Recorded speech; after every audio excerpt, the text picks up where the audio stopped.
Good morning sir. Good morning. अरे तुम वहां क्यों बैठी हो? यहाँ बैठो ना। जी सर। और बताओ, तुम्हारा नाम? सर मेरा नाम मेघा है। अच्छा, और एक्सपीरियंस? एक्सपीरियंस तो सर मैं फ्रेशर हूँ, मुझे कुछ भी एक्सपीरियंस नहीं है और मैंने सिर्फ थिएटर किया हुआ है। बस? जी सर। मगर तुम्हारे को देखकर, तुम्हारी फिगर देखकर, पर्सनैलिटी देखकर लगता नहीं कि तुमने सिर्फ थिएटर किया हुआ है। सर आप कैसी बातें कर रहे हैं? फिगर से थोड़ी ना कोई जज करता है। फिगर थोड़ी ना बोलेगा कि मैं थिएटर करके आया हूँ या फिर मूवीज़ करके आया हूँ। नहीं, मगर बात क्या है कि हमारी लाइन में फिगर ही देखी जाती है। आई नो सर कि फिगर देखी जाती है, बट अब मैं कर भी तो क्या सकती हूँ। सही बात है। अच्छा, वैसे यहाँ आने की कोई खास वजह? अरे सर आप कैसी बातें कर रहे हैं? यहाँ पे मैं अपना ऑडिशन देने के लिए आई हूँ और मैं देख भी रही हूँ कि यहाँ पे ऑडिशन चल तो रहा है लेकिन कोई नज़र नहीं आ रहा है आपके और मेरे अलावा। आज ऑडिशन है नहीं क्या? नहीं, ऑडिशन तो है, मगर बात क्या है, कुछ प्रोफाइल्स ऐसी आती है जिनको मैं पर्सनली सिलेक्ट करता हूँ, ओह क्योंकि उनको मुझे मेन लीड के रोल देने होते हैं। तो अब उनके ऑडिशंस में सबके बीच में बैठकर तो डिस्कस नहीं कर सकता। राइट सर, लेकिन सर फिर भी एक आधा प्रोफाइल तो और होनी चाहिए थी ना सिलेक्टेड में। आपके और मेरे अलावा कोई भी नहीं है। तो बिल्कुल, अब तुम्हारे होते हुए किसी की कमी थोड़ी है। तुम जितनी भी मेरे पास पर्सनल प्रोफाइल्स आई थी उसमें मैंने सिर्फ तुम्हें सेलेक्ट किया। मतलब तुम सोचो तुम कितनी लकी हो। या सोचने वाली क्या बात है, मेरे को पता है कि मैं लकी हूँ। और वैसे भी सर इस लाइन के लिए भगवान ने मुझे बहुत फुर्सत से तराशा है। मेरा फिगर इतना अच्छा है कि लोग मेरे को फिगर देख के ही काम में रख लेते हैं। वो तो है, जैसे मैं तुम पर मोहित हो गया वैसे हर कोई हो सकता है। हर कोई तो हो सकता है, लेकिन सर मुझे हर कोई पसंद नहीं आता ना।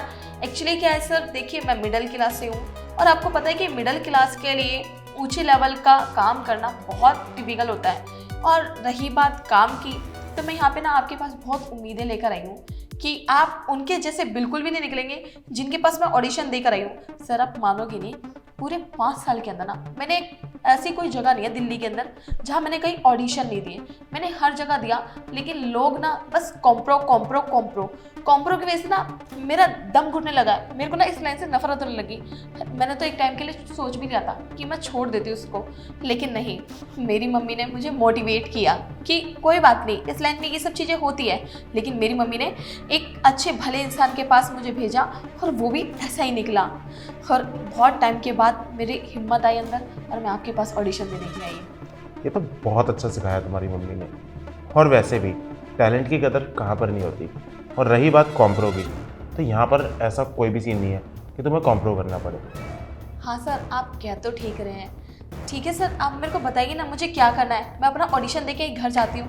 एक्चुअली सर क्या है ना, इतनी बड़ी दुनिया के अंदर मेरी फैमिली बहुत बड़ी तो नहीं है। मेरी मम्मा और मैं ही रहते हैं, तो बस मुझे उनका भी ध्यान रखना बहुत ज़रूरी है और मुझे घर पे भी जाना है। बिल्कुल सही बात है। तो चलो अब ऐसा करते हैं, तुम्हें मैं एक मेन बात बता दूँ। मेरा एक प्रोजेक्ट चल रहा है और उस प्रोजेक्ट में मैंने तुम्हें as a main lead select करने की सोची है। Thank you so much sir, I am so excited. और दूसरी बात, उस प्रोजेक्ट पे मेन लीड का जो रोल मिलेगा वो भी तुम्हें मिलेगा और मेन जो सीन है उसी सीन का रोल है। और इससे तुम्हारा प्लस पॉइंट ये होगा कि तुम अगर इस सीन के लिए सेलेक्ट हो गई तो तुम बॉलीवुड तो छोड़ो, हॉलीवुड तक की हीरोइन बन जाओगी। सर देखिए मैं आपकी बातें बहुत अच्छी तरीके से समझ गई, लेकिन मुझे एक बात समझ में नहीं कि इतने टॉप लेवल की हीरोइन बनना कोई आम बात नहीं है और आप मुझे वहाँ भेजना चाहते हैं जहाँ लोगों को अपनी इज्जत दांव पे लगानी पड़ती है और आप मेरे से बिना कुछ लिए बिना कुछ किए ये सब मेरे लिए कर रहे हैं। सर मैं जान सकती हूँ कि आप सच बोल रहे हैं या फिर झूठ? अरे मैं बिल्कुल सच बोल रहा हूँ। देखो मैं उनमें से नहीं हूँ जो छोटे मोटे पैसों के लिए किसी को फंसा दें या कुछ। मैं काम करता हूँ तो बड़े प्रोजेक्ट पे, मैं जो भी करता हूँ लाइफ में बड़ा ही करता हूँ। Oh thank you so much sir, मुझे आपसे मिलके बहुत अच्छा लगा। आई थिंक कि अब मैं आपके पास आ गई हूँ ना, तो मेरी जो लाइफ है ना मैं उसको अभी से इसी वक्त से बहुत अच्छा फील कर रही हूँ कि मेरी लाइफ अब बिल्कुल बदलने वाली है क्योंकि मैं आपके साथ जुड़ने वाली हूँ। वो तो है। अच्छा अब ऐसा करते हैं, बातें हमने बहुत कर ली, अब सीधा रूम में चलते हैं और जहाँ पर तुम्हारा सीन है मैं तुम्हें सीन समझाता हूँ, फिर वहीं पर तुम अपना एक्ट भी करके दिखा देना, और वहीं पे सिलेक्शन और वहीं पे लीड। सर रूम में जाना जरूरी है क्या? मैं एक्चुअली ना ऐसी आर्टिस्ट हूँ कि आप मेरे को जो भी काम बोलोगे ना मैं यहाँ पे भी कर दूंगी। और वैसे भी रोमांटिक सीन होगा अगर रूम का, तो मैं रूम वाली वाइब यहाँ पे भी ला सकती हूँ। आप मेरे को बोलिए तो सही, मुझे करना क्या है? अरे तुम मेरी बात नहीं समझी। देखो बात क्या है कि अगर लोकेशन के साथ साथ आर्टिस्ट भी हो ना, तो पता चल जाता है कि इस लोकेशन पे ये वाला आर्टिस्ट सूट करेगा या नहीं। तो बस इसीलिए ये एक प्रोसेस है, अगर तुम चाहो तो चल सकती है। जी सर, जैसा आप बोले चलते हैं।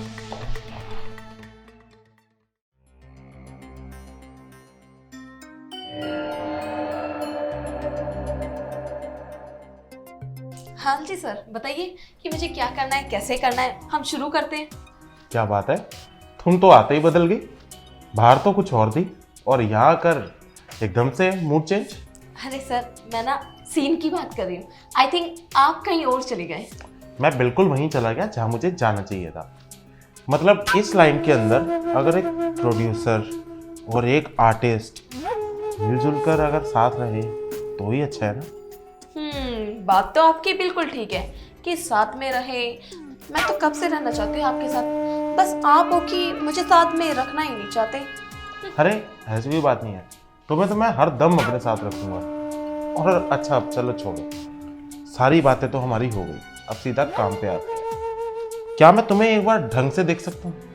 जी बिल्कुल। तो क्या तुम मेरे लिए खड़ी हो सकती है? मुझे पहले से ही पता था कि आप मुझे खड़ा करवाना चाहते हैं। बिल्कुल, जरा मैं भी तो देखूं जो मेरे पास आर्टिस्ट आई है वो कैसी है।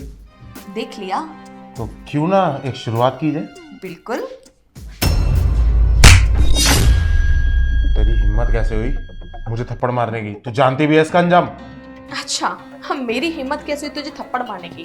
तूने जो इतने लोगों की जिंदगी बर्बाद की है, लड़कियों को बुलाता है यहाँ पे ऑडिशन देने के लिए और उनके साथ कॉम्प्रो करता है और उनको लात मार के भेज देता है।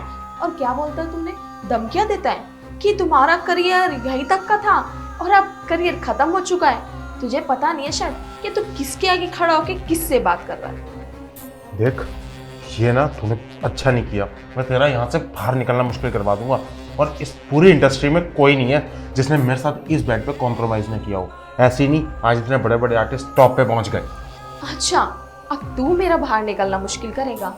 शायद ना तुझे पता नहीं है कि मेरे आगे ना आज तक कोई नहीं टिका, और आज तक जिसको मैंने जो बोला ना मेरे साथ वही हुआ है। अगर मैं चाहूँ ना तो तेरे को इस कमरे के अंदर इतनी बुरी तरह कैद करके मार सकती हूँ ना कि तू बाहर निकलने के लिए मुझे मना करा तो खुद नहीं निकल पाएगा।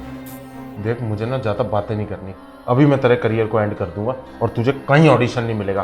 तू होगी वो लड़की जिससे और कोई डरता होगा। मैं नहीं डरता किसी से। अच्छा, क्या कहा तूने कि तू मेरे से नहीं डरता?